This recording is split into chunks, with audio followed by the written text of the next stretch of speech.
Bismillahirrahmanirrahim. Assalamualaikum warahmatullahi wabarakatuh.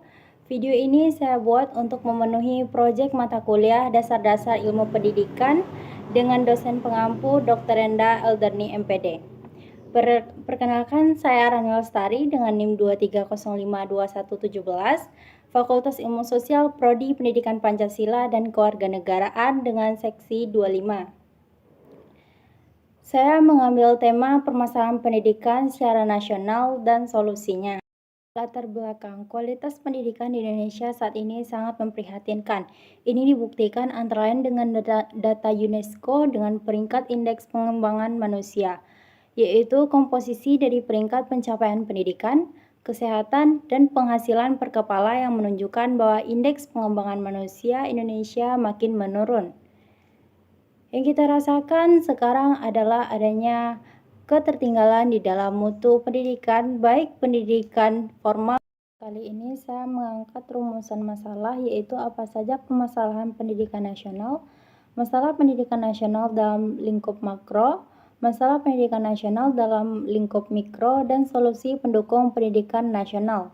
Kesalahan pendidikan. Masalah adalah sesuatu yang harus diselesaikan, dipecahkan. Dengan kata lain, masalah merupakan kesenjangan antara kenyataan dengan sesuatu yang diharapkan dengan baik, agar tercapai tujuan dengan hasil yang maksimal. Sementara itu, pendidikan adalah persoalan asasi bagi manusia.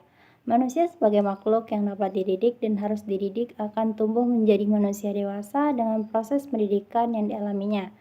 Semenjak kelahirannya, manusia telah memiliki potensi dasar yang bersifat universal. Dalam perjalanannya menuju tujuan pendidikan nasional sebagai yang tertuang dalam Undang-Undang Nomor 2 Tahun 1989 tentang tujuan pendidikan nasional adalah mencerdaskan kehidupan bangsa dan mengembangkan manusia Indonesia seutuhnya, yaitu masalah pemerataan pendidikan. Menurut Kamus Besar Bahasa Indonesia, kata pemerataan berasal dari kata dasar rata yang berarti meliputi seluruh bagian, tersebar ke segala penjuru dan sama-sama memperoleh jumlah yang sama. Sedangkan kata pemerataan berarti proses, cara, dan perbuatan melakukan pemerataan.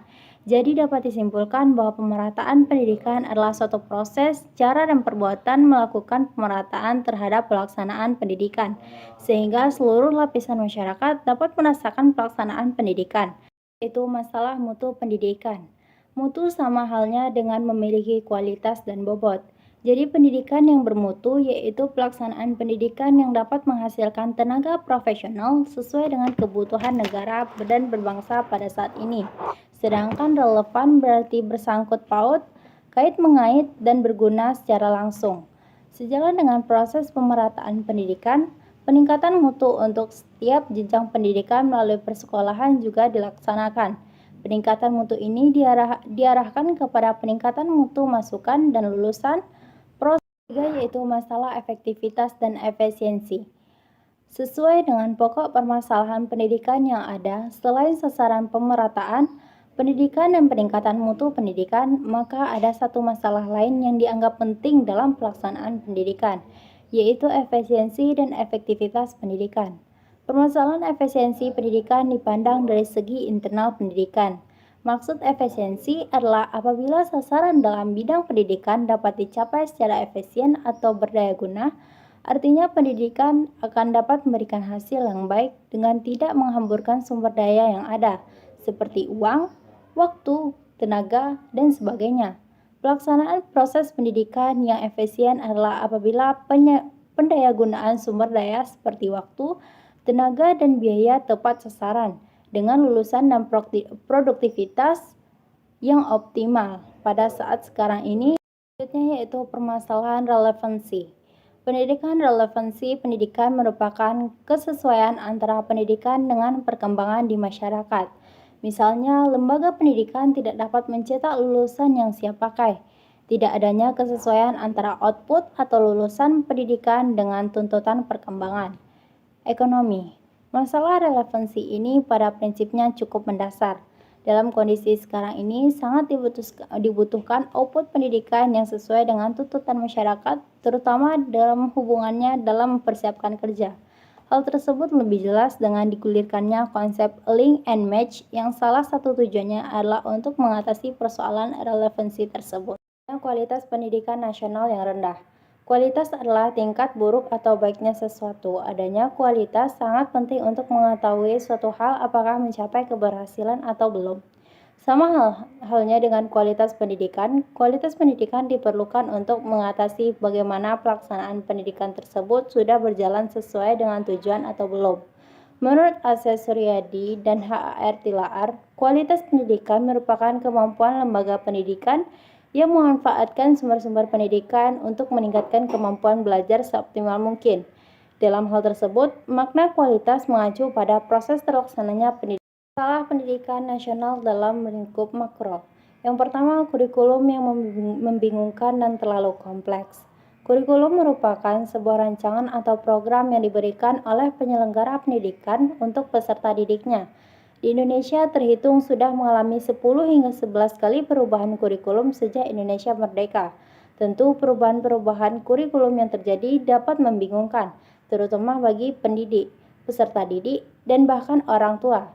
Menurut Nasution, mengubah kurikulum dapat juga diartikan dengan turut mengubah manusia, yaitu mendidik, penyelenggara pendidikan, dan semua yang terlibat dalam pendidikan.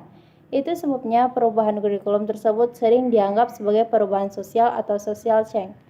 Selain perubahan kurikulum yang diterapkan di Indonesia juga terbilang cukup kompleks. Hal ini sangat berdampak pada pendidik dan peserta didik.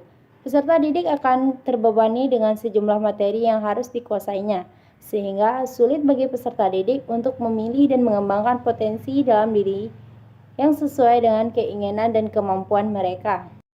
Selanjutnya, masalah penempatan guru.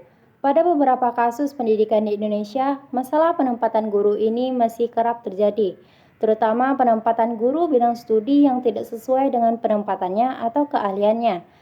Hal ini dapat menyebabkan guru tidak bisa optimal dalam mengajar. Menurut Zakaria, ketidaklayakan mengajar guru dapat disebabkan oleh banyak faktor. Salah satunya yaitu ketidaksesuaian antara bidang studi yang diajarkan tuntutan perkembangan. Ekonomi. Masalah relevansi ini pada prinsipnya cukup mendasar. Dalam kondisi sekarang ini sangat dibutuhkan output pendidikan yang sesuai dengan tuntutan masyarakat, terutama dalam hubungannya dalam mempersiapkan kerja. Hal tersebut lebih jelas dengan digulirkannya konsep link and match yang salah satu tujuannya adalah untuk mengatasi persoalan relevansi tersebut. Kualitas pendidikan nasional yang rendah. Kualitas adalah tingkat buruk atau baiknya sesuatu. Adanya kualitas sangat penting untuk mengetahui suatu hal apakah mencapai keberhasilan atau belum. Sama halnya dengan kualitas pendidikan diperlukan untuk mengatasi bagaimana pelaksanaan pendidikan tersebut sudah berjalan sesuai dengan tujuan atau belum. Menurut Asep Suryadi dan HAR Tilaar, kualitas pendidikan merupakan kemampuan lembaga pendidikan yang memanfaatkan sumber-sumber pendidikan untuk meningkatkan kemampuan belajar seoptimal mungkin. Dalam hal tersebut, makna kualitas mengacu pada proses terlaksananya pendidikan. Masalah pendidikan nasional dalam lingkup makro. Yang pertama, kurikulum yang membingungkan dan terlalu kompleks. Kurikulum merupakan sebuah rancangan atau program yang diberikan oleh penyelenggara pendidikan untuk peserta didiknya. Di Indonesia terhitung sudah mengalami 10 hingga 11 kali perubahan kurikulum sejak Indonesia merdeka. Tentu perubahan-perubahan kurikulum yang terjadi dapat membingungkan, terutama bagi pendidik, peserta didik, dan bahkan orang tua. Menurut Nasution, mengubah kurikulum dapat juga diartikan dengan turut mengubah manusia, yaitu mendidik, penyelenggara pendidikan, dan semua yang terlibat dalam pendidikan. Itu sebabnya perubahan kurikulum tersebut sering dianggap sebagai perubahan sosial atau social change. Selain perubahan kurikulum yang diterapkan di Indonesia juga terbilang cukup kompleks. Hal ini sangat berdampak pada pendidik dan peserta didik. Peserta didik akan terbebani dengan sejumlah materi yang harus dikuasainya, sehingga sulit bagi peserta didik untuk memilih dan mengembangkan potensi dalam diri yang sesuai dengan keinginan dan kemampuan mereka.